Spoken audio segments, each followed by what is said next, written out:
जय श्री राम, जय Shri Mahakal. Data centres, जिस हिसाब से मिडिल ईस्ट में डेटा सेंटर्स के ऊपर अटैक हो रहा है, तो क्या ये इंडिया के लिए एक बहुत बड़ी अपॉर्चुनिटी नहीं है?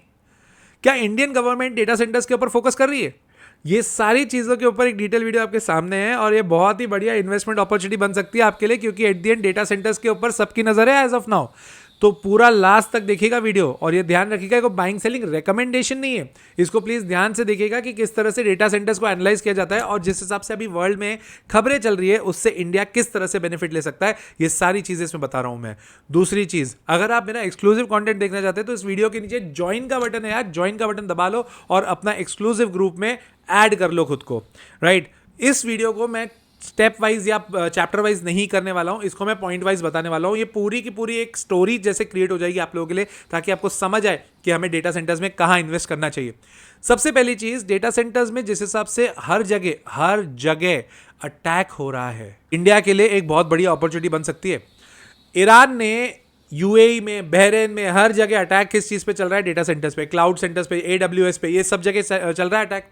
तो ये कंपनीज का अपना बिजनेस बंद कर देगी क्या? अमेरिका में जाएगी तो महंगा है, तो उनको सस्ता एरिया तो चाहिए ना। सस्ते में चाइना में अभी ये जाएंगे नहीं, तो कौन बचेगा? इंडिया, जो कि इनका काफी टाइम से प्लान भी था और चल भी रहा है। तो इन सब के ऊपर सबसे इंपैक्टफुल बात यह है कि एआई का फ्यूचर ब्राइट है, वो आप भी जानते हैं, मैं भी जानता हूं। जितना एआई बनते जाएगा, बढ़ते जाएगा, उतना डेटा सेंटर्स की रिक्वायरमेंट बढ़ती जाएगी, ये भी क्लियर है। एआई इम्पैक्ट समिट जो हुआ था, वहां पे भी डेटा सेंटर्स के ऊपर सरकार ने बहुत ज्यादा बेनिफिट्स दिए। तो गवर्नमेंट खुद भी पुश कर रही है। 2047 मतलब 2047 तक इन्होंने बोला है कि हम इसके ऊपर बहुत मेहनत करेंगे।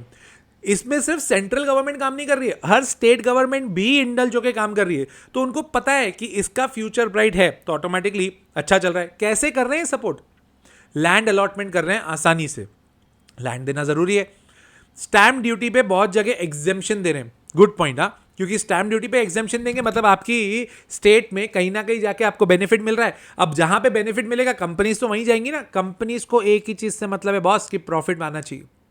इसके अलावा पावर टैरिफ्स इनके लिए कम कर रहे हैं, क्योंकि डेटा सेंटर्स में बहुत इंपॉर्टेंट चीज होती है पावर। तो पावर के जो रेट्स है इन लोगों के लिए सब्सिडाइज किए हुए हैं। और टैक्स हॉलिडेज, अभी सरकार ने अपने बजट में बोला था कि गवर्नमेंट हम क्या करेंगे कि ऐसी कंपनीज को हम लोग क्या करेंगे, टैक्स में हॉलीडेज दे देंगे, छुट्टियां दे देंगे।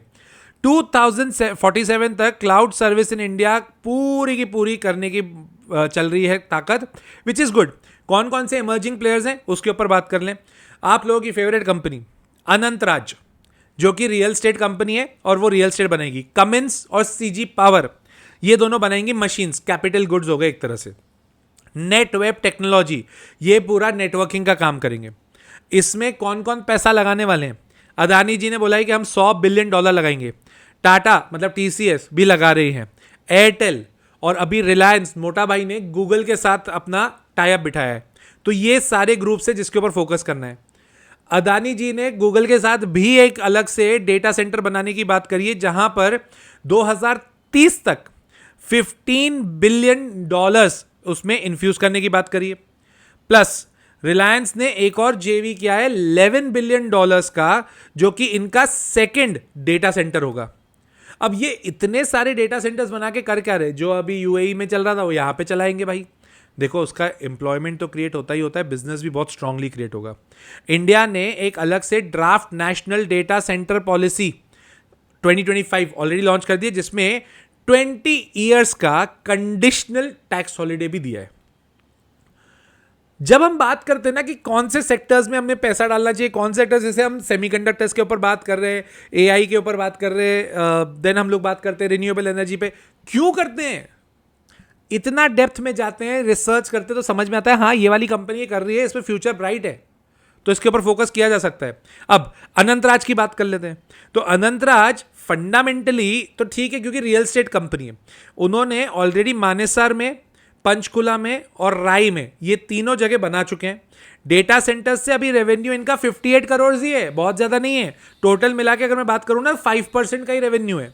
तो लोगों को लगता है अनंतराज डेटा सेंटर की कंपनी, अरे नहीं, अनंतराज डेटा सेंटर में एक सेगमेंट कर रही है, ग्रो करने वाली है, इसमें कोई डाउट नहीं है। बट अभी उन्होंने उसमें काम चालू किया ही है। क्या ये प्रॉफिटेबल है? हाँ है। इनका एबिटा 75% है डेटा सेंटर्स वाला, और 42% का इनका प्रॉफिट आफ्टर टैक्स है। अनंत राज में अगर आप पैसा लगा रहे हो तो आपको ये क्लियर होना चाहिए कि अभी भी आपका मेजर जो पैसा है वो रियल एस्टेट कंपनी में लग रहा है, जो कि एक सेगमेंट लेके जाने वाली है डेटा सेंटर में। ये डेटा सेंटर की मेन कंपनी नहीं है, मेन ये रियल एस्टेट की कंपनी है। क्लैरिटी होना बहुत जरूरी है। और अगर इतनी डीप में आपको क्लैरिटी चाहिए तो मेरा कोर्स है यार, द लॉजिकल इन्वेस्टर, जहां पर हम इतनी डीप में सारी चीजें सीखते हैं, समझते हैं, करते हैं, पोर्टफोलियो बनाते हैं। मैंने यूट्यूब पर एक वीडियो भी डाल के रखा है जहां पर हम किस तरह से अपना पोर्टफोलियो बनाते हैं ताकि लोगों को समझ आए कब एंट्री करना है, कब एग्जिट करना है। तो अगर वो करना चाहते हैं, स्क्रीन पर आपके पास नंबर है, कॉल करिए, खुद को रजिस्टर करिए और फिर कोर्स का पार्ट बनिए। और लाइव क्लासेस होती है, रिकॉर्डेड नहीं है। हाँ, रिकॉर्डिंग उन लोगों को मिलती है जिन लोगों ने लाइव अटेंड नहीं किया है, राइट। तो इसके अलावा तो इसमें रिस्क क्या है? रिस्क ये है, चाइना कभी भी आके, अभी वो डीपसीक बनाया चाइना ने, ठीक है, तो सारी एआई कंपनीज की हालत टाइट कर दी। अमेरिका ने एंथ्रोपिक बनाया तो इंडियन कंपनीज की हालत टाइट कर दी। जब भी कोई ग्रोइंग सेक्टर होता है ना, तो कोई ना कोई नया इन्वेंशन जरूर करेगा जिससे पुरानी चीज इतनी अच्छे से नहीं चलेगी। तो आप एक बेस बनाने जाओगे, हो सकता है वो बेस क्रैश कर दे। अभी डीपसीक का जो बना था उसमें एनर्जी तो कम लग रही है as compare to GPT, ChatGPT, open AI.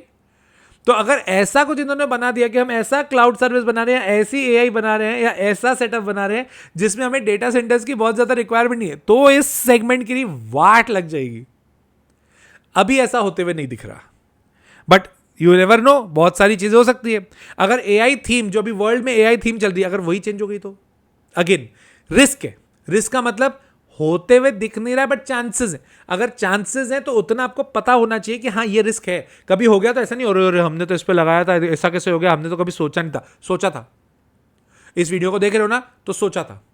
China अपने लेवल पर कुछ ले आए और दूसरा एआई की थीम अगर कैंसिल हो जाए या गड़बड़ हो जाए तो दिक्कत है, अदरवाइज कोई दिक्कत नहीं है।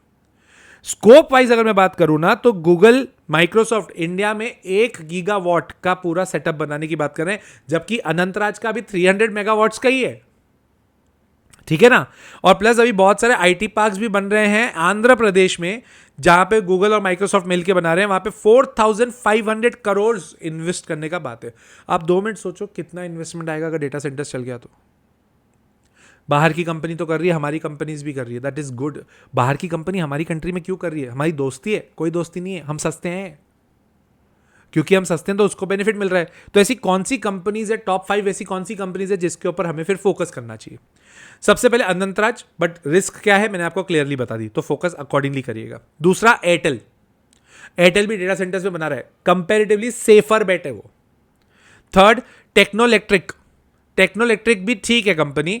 Fourth Netweb, fifth Hitachi, sixth E2E, seventh Tejas network.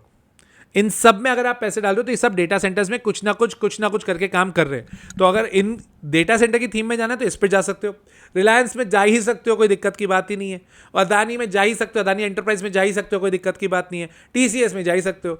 But ये ध्यान रखना, जब इतना सेक्टर खुल जाता है ना, तो बहुत ज्यादा तेजी वाली ग्रोथ, मतलब कि यार मल्टी बैगर ही हो गया, कम से कम 10 गुना हो गया, वैसा नहीं होगा। यह अलग बात है कि आपका 5-6 साल में पैसा डबल कर देंगे अच्छे से, कोई डाउट नहीं है उसमें। बट आप सोचो कि 5-6 साल में मेरा मल्टी बैगर होकर 10 गुना 20 गुना रिटर्न, वो उसके चांस थोड़े कम है, क्योंकि बहुत सारी कंपनीज हैं और सरकार घुस चुकी है। तो सरकार हर जगह चाहेगी कि मैं अपने अपने कहीं ना कहीं पैसे डाल के रखूं। यह अलग बात है कि इन्वेस्टेबल सेक्टर है ये।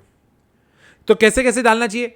इसमें डालो, मतलब डेटा सेंटर्स में डालो, सेमीकंडक्टर्स में डालो, डिफेंस में डालो, एआई में डालो, देन रिन्यूएबल एनर्जी में डालो, सोलर में डालो, ऐसे में डालो। अभी थीम वो चल रही है, अगले 5 साल उसमें डाल के रखो। मैं इसमें किसी में भी इन्वेस्टेड नहीं हूं, ठीक है, और मैं अभी इसमें इन्वेस्ट करने के इतना मूड में भी नहीं हूं। सेक्टर अच्छा है बट मैं इसके लिए वेट कर रहा हूं कोई अच्छी कंपनी जाए, जैसे एयरटेल वेटेल हो गई तो एक बार फिर भी मैं डालू। बट एयरटेल में फिर जैसे अनंतराज में 5% है, तो एयरटेल का भी अभी कम पोर्शन है ना, ये लोग काम कर रहे हैं उस पर। तो मेरा इसमें इंटरेस्ट ज़्यादा थोड़ा कम होता है as compare to semiconductors, then we have defence, वो मेरे थोड़े से अच्छे लगते हैं मेरे को, राइट। कमेंट करके बताइएगा आपकी इन कंपनीज में सबसे बढ़िया कंपनी आपको कौन सी लगती है।